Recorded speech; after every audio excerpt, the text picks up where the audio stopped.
નમસ્કાર, આપ જોઈ રહ્યા છો નેશન પ્લસ ન્યૂઝ. હું છું આપની સાથે હેતલ ભગત.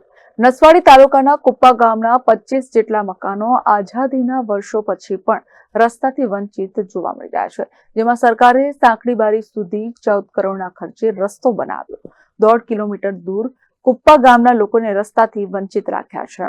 નસવાડી તાલુકાનું કુપ્પા ગામ તાલુકાનું છેવાડાનું અને છેલ્લું ગામ છે અને નર્મદા કાંઠે વસેલું ગામ છે.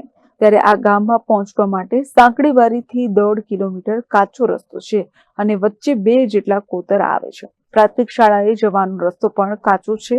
આઝાદીના આટલા વર્ષો પછી પણ ગનિયાબારી સાંકડીબારીનો 6 કિલોમીટરનો માર્ગ સરકાર દ્વારા બનાવવામાં આવ્યો.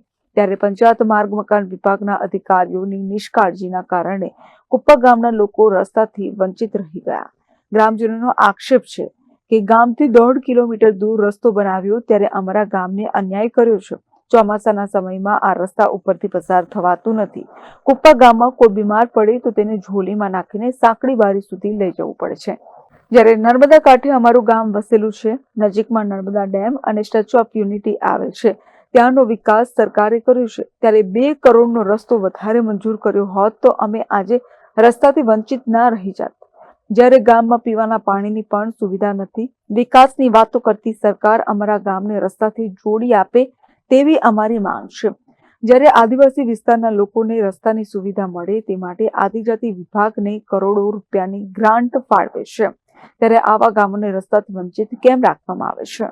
અમારા રસ્તો આ સાંકડીબારીથી પહોંચ્યો ખરો, પણ અહીંયાથી 2.5 કિલોમીટર જેટલો હજી છે. બાકી હજી રસ્તો બન્યો નથી. આટલો 2.5 કિલોમીટર જેવા જોડી દે દઈશ, પણ આ તો કૂપા તો બાકી છે. રસ્તો બન્યો નથી હજી. સરકાર પાસે માંગણી તો રસ્તો વહેલી તો કેમ રસ્તો બનવું જ જોઈએ એમ. અમારો રસ્તો બને તો સારો. એક કે બન્યો જ નથી ને રસ્તો, કશું જ બન્યો નહીં. Rehan Patel, nation plus news, Chhota Udepur. સમાચારોનો સતત અપડેટ મેળવવા માટે અમારી નેશન પ્લસ ન્યૂઝની યુટ્યુબ ચેનલને સબસ્ક્રાઇબ કરો, બેલ આઇકન દબાવો અને જોડાયેલા રહો ફેસબુક, ઇન્સ્ટાગ્રામ અને ટ્વિટર પર.